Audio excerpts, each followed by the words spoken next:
एक दिन ऑस्कर को पता चलता है कि एल्फ्रेड और मारिया के बीच अफेयर चल रहा है, जहां पर मारिया एल्फ्रेड को दिलो जान से चाहती थी, लेकिन एल्फ्रेड मारिया को बस इस्तेमाल कर रहा था, जिसको जानने के बाद मारिया काफी दुखी हो जाती है और रोने लगती है। कहानी की शुरुआत में हम पोलैंड के एक खेत में एना नाम की एक औरत को काम करते हुए देख पाते हैं। तभी जोसेफ नाम का एक आदमी पुलिस ऑफिसर से भागते हुए उसके पास आता है और उस औरत को उसे छुपाने के लिए रिक्वेस्ट करने लगता है, जिस वजह से वो औरत उसे अपनी स्वर्ग के अंदर छुपा लेती है। थोड़ी देर बाद पुलिस ऑफिसर उसे ढूंढते हुए वहाँ पर आता है और एना से उसके बारे में पूछता है, लेकिन एना उन्हें बताती है कि जोसेफ उस तरफ भागा है, जिसके बाद वो पुलिस ऑफिसर जोसेफ को ढूंढने के लिए वहाँ से जाने लगते हैं। पर तभी एना जोर से चीख पड़ती है जैसे कि उसे किसी ने काटा, लेकिन वो पुलिस कांस्टेबल उसके ये सब कुछ करतूत को इग्नोर करके वहाँ से चले जाते हैं। जिसके बाद हम देखते हैं कि जोसेफ स्वर्ग से बाहर निकलता है और अपने पैंट के खिड़की को बंद करके एना के साथ वहाँ से जाने लगता है। इसके बाद से जोसेफ एना के साथ ही रहने लगता है और ऐसे ही और एक साल गुजर जाता है। वो दोनों अभी भी पुलिस से छुप कर रह रहे थे, लेकिन एक दिन पुलिस ऑफिसर जोसेफ को पकड़ लेते हैं और उसके ऊपर अंधाधुंध गोलियां चलाने लगते हैं, जिस वजह से जोसेफ पुलिस से बचने के लिए पानी में कूद जाता है और इसके बाद से वहाँ पर किसी को भी जोसेफ के बारे में कुछ भी पता नहीं चलता। कुछ लोगों को ऐसा लगता है कि जोसेफ पानी में डूबकर मर चुका है और कुछ लोग सोचते हैं कि जोसेफ वहाँ से अमेरिका भाग गया है और अमेरिका में एक आलीशान जिंदगी जी रहा है।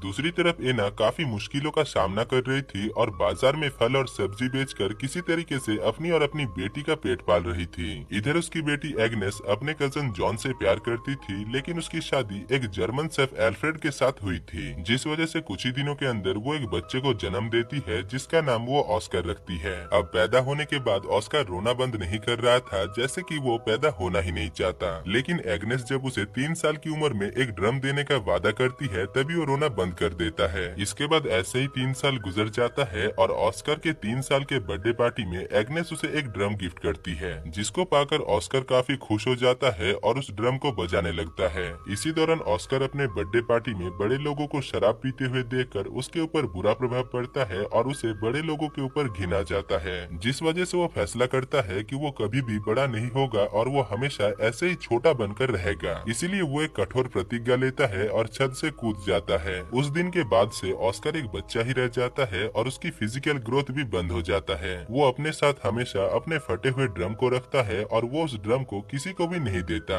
इसी दौरान एक दिन जब उसके पास से उस ड्रम को छीना जा रहा था, तभी उसे पता चलता है कि उसकी चीखने की ताकत इतना ज्यादा है कि इससे वो किसी भी कांच और कान के पर्दे को फटा सकता है। जिसके बाद वो अपने इस अनोखे कला को अपने दोस्तों को भी दिखाता है और ऐसे ही फिर से और 3 साल गुजर जाता है। ऑस्कर अभी 6 साल का हो चुका था, पर ऑस्कर अभी भी उस ड्रम को अपने से दूर नहीं रखता था और कोई भी अगर उससे उस ड्रम को छीनने की कोशिश करता था तो वो चीख कर शीशे को तोड़ देता था। दूसरी तरफ उसके माता और पिता बस यही सोच रहे थे कि ऑस्कर बड़ा क्यों नहीं हो रहा है। एग्नेस हर मंगलवार को ऑस्कर को लेकर शहर जाती है, जहाँ पर वो ऑस्कर को एक दुकान में छोड़कर जॉन के साथ मंगलवार में मंगल कार्य करने के लिए जाती है। लेकिन एक दिन ऑस्कर अपने माँ को जॉन के साथ मुंह काला करते हुए देख लेता है। खैर इसके बाद फिर से और कुछ साल गुजर जाता है और ऑस्कर जब 12 साल का हो जाता है, तभी उसके माता पिता उसे एक दिन सर्कस दिखाने के लिए लेकर जाते हैं। वहाँ पर काफी सारे बौने लोगों को देखकर ऑस्कर के माता पिता को लगता है कि शायद ऑस्कर भी एक बौना बच्चा है, इसलिए वो बड़ा नहीं हो रहा है। अब शो के खत्म होने के बाद ऑस्कर वाइग्रा नाम की एक बौने आदमी से मिलता है, जो कि ऑस्कर को देखकर समझ जाता है कि ऑस्कर उसी की तरह ही एक बौना है। साथ ही साथ वो ऑस्कर की कांच तोड़ने वाली अनोखी पावर को भी देखता है, जिसको देखकर वो ऑस्कर को उसके साथ सर्कस में काम करने के लिए कहता है। दूसरी तरफ ऑस्कर के माता पिता जब ऑस्कर को वाइग्रा के साथ बात करते हुए देखते हैं, तभी वो लोग काफी परेशान हो जाते हैं। इसके बाद हमें पता चलता है कि सेकेंड वर्ल्ड वॉर शुरू हो चुका है और पोलैंड में नाजी जर्मन सेना धीरे धीरे आ रहे हैं और वो लोग ज्यूस लोगों के ऊपर टॉर्चर कर रहे हैं। इधर एग्नेस ऑस्कर को जिस दुकान पर छोड़कर जाती है, उस दुकान का मालिक मार्कस एक ज्यूस था और वो एग्नेस को पसंद भी करता था, इसलिए वो एग्नेस को उसके साथ लंदन चलने के लिए कहता है, लेकिन एग्नेस उसके साथ जाने से मना कर देती है और अपने घर वापस आ जाती है। इसके बाद से एग्नेस ऑस्कर को लेकर काफी परेशान रहने लगती है और डिप्रेशन में ज्यादा से ज्यादा मछलियाँ खाने लगती है, जबकि मछली खाने से उसे सख्त एलर्जी थी।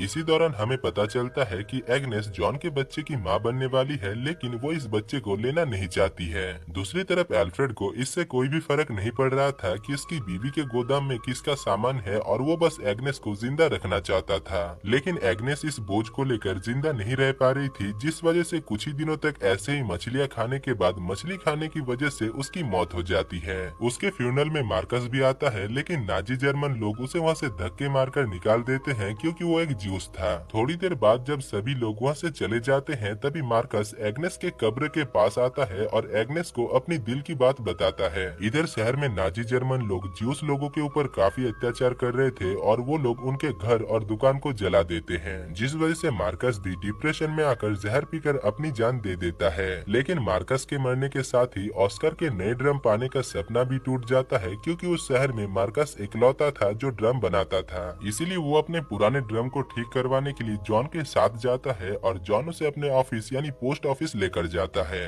अब वहाँ पर पहुंचकर जॉन को पता चलता है कि नाजी जर्मन सिपाही उनके ऊपर हमला करने वाले हैं। इसीलिए पोस्ट मास्टर जॉन को भी एक गन देकर नाजी जर्मन के साथ उसे लड़ने के लिए कहते हैं। उस दिन वहाँ पर एक काफी भयानक हमला होता है, जिससे कि वो पोस्ट मास्टर घायल हो जाता है, जो कि इस हमले को लीड कर रहा था। यहाँ पर ऑस्कर और जॉन उसे बचाने की काफी कोशिश करता है, लेकिन वो दोनों उसे बचा नहीं पाते। इसके बाद नाजी जर्मन सिपाही पूरे पोस्ट ऑफिस में आग लगा देते हैं और जॉन के साथ साथ बाकी सारे लोगों को बंदी बनाकर उन्हें जान से मार डालते हैं। दूसरी तरफ ऑस्कर किसी तरीके से एक पागल आदमी की वजह से नाजी जर्मन सिपाहियों से बच जाता है। अगले सीन में हम देखते हैं कि अल्फ्रेड मारिया नाम की एक 16 साल की लड़की को अपने घर के काम में रखता है, जहाँ पर वो ऑस्कर की भी ख्याल रखती है। यहाँ पर ऑस्कर मारिया के साथ रहकर उसके प्यार में पड़ जाता है और उसे चाहने लगता है। उधर मारिया को लग रहा था कि ऑस्कर एक बच्चा है, पर ऑस्कर और मारिया दोनों की ही उम्र बराबर थी, जिस वजह से ऑस्कर मारिया के काफी करीब आ जाता है और मारिया को लेकर उसका विचार भी कुछ अलग ही था। खैर एक दिन ऑस्कर को पता चलता है कि एल्फ्रेड और मारिया के बीच अफेयर चल रहा है, जहाँ पर मारिया एल्फ्रेड को दिलो जान से चाहती थी, लेकिन एल्फ्रेड मारिया को बस इस्तेमाल कर रहा था, जिसको जानने के बाद मारिया काफी दुखी हो जाती है और रोने लगती है। इधर ऑस्कर मारिया को जब संभालने की कोशिश करता है, तभी मारिया उसके ऊपर गुस्सा होकर उसे धक्का दे देती है और उसे बोना कहकर गालियां देने लगती है। थोड़ी देर बाद जब उसका गुस्सा शांत होता है, तभी वो ऑस्कर के पास आकर उससे माफी मांगती है, पर बदले में ऑस्कर उसे मारकर वहाँ से चला जाता है।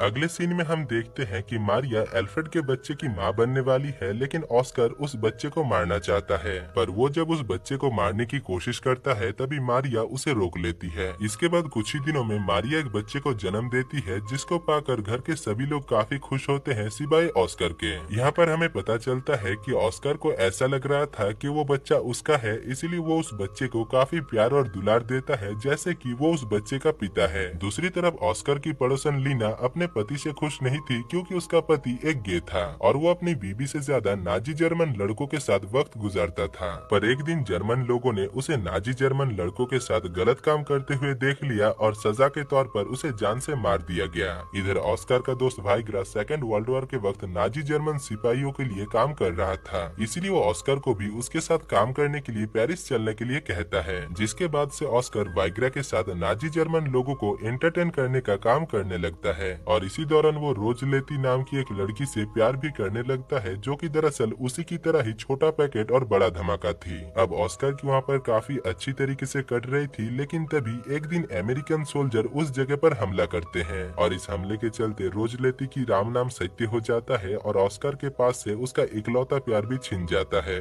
इसके बाद ऑस्कर फिर से अपने घर वापस आता है, जहाँ पर वो मारिया के 3 साल के बेटे को एक ड्रम गिफ्ट करता है, जैसे कि उसे बचपन में उसकी माँ ने दिया था। यहाँ पर मारिया ऑस्कर को पसंद नहीं कर रही थी और ऑस्कर के वापस आने पर उसे थोड़ा भी अच्छा नहीं लग रहा था, लेकिन एल्फ्रेड ऑस्कर के आने पर काफी खुश था, क्योंकि बाप तो बाप ही होता है। दूसरी तरफ शहर में चारों तरफ दंगे फसाद चल रही थी, क्योंकि इस वक्त सेकेंड वर्ल्ड वॉर काफी जोरों शोरों से चल रहा था और नाजी जर्मन सिपाही आम ज्यूस लोगों के ऊपर टॉर्चर करके उन्हें जान से मार रहे थे, जिस वजह से एल्फ्रेड अपने फैमिली के साथ साथ लीना को लेकर पूरा दिन बेसमेंट में छुपा रहता था और सिर्फ रात में ही खाने की तलाश में बाहर आता था। पर एक दिन कुछ नाजी जर्मन सिपाही उन लोगों को ढूंढते हुए बेसमेंट के अंदर आ जाता है और लीना के साथ जबरदस्ती करने लगता है। साथ ही साथ वो लोग एल्फ्रेड को भी उसका परिचय देने के लिए कहता है, लेकिन एल्फ्रेड उनसे झूठ कहता है और वो कहता है कि वो नाजी जर्मनी है। पर उन लोगों को एल्फ्रेड की बातों पर विश्वास नहीं होता और एल्फ्रेड के हुतिया हरकत करने पर वो लोग एल्फ्रेड को जान से मार डालते हैं। अगली सुबह मारियस नाम की एक ज्यूस आदमी एल्फ्रेड के दुकान पर आता है, जिसको उस जगह का नया मालिक बना दिया गया है। एल्फ्रेड के दुकान को अपने हाथ में लेने के बाद मारियस ने ही एल्फ्रेड के फ्यूनरल को संभाला, क्योंकि उसकी बीबी और बच्चे भी एक एक्सीडेंट में मर गए थे और वो अपने को खोने का दर्द जानता था। अब एल्फ्रेड के फ्यूनरल पर ऑस्कर को एहसास होता है कि वो पूरी तरीके से अनाथ है, इसलिए उसे फिर से बड़ा होना होगा,